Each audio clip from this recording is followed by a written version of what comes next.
Gjykata e Apelit ka vendosur që të pushojë çështjen në ngarkim të kryetarit të Bashkisë së Kamzës Xhelal Mziu dhe dy vartësve të tij, Bujar Loshi dhe Alti Hoti. Prokurori i kësaj çështje kërkoi gjatë seancës që të lihej në fuqi vendimi i gjykatës së shkallës së parë.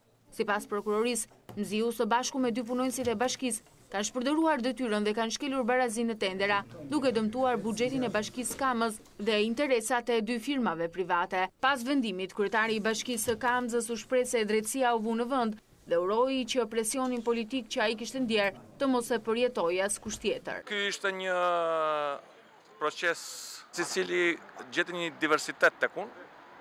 I qetë në të se çfarë unë kisha në krahasim me ligjin, por i shqetësuar në marrëdhëniet me qytetarët të cilët nuk e dinin realitetin, ndoshta dhe besonin ndoshta tek akuza absolutisht politike, e drejtësia bëri atë se çfarë është e vërteta dhe uroj që këtë presion politik të mos e përjetojë askush tjetër në demokraci, sepse kjo është vetëm produkt i paraviteve 90. Në seancën e zhvilluar ditë më parë, mbrojtja e kryebashkiakut të Kamzës bëri dorëzimin e disa provave të reja që faktonin pafajësinë e tij.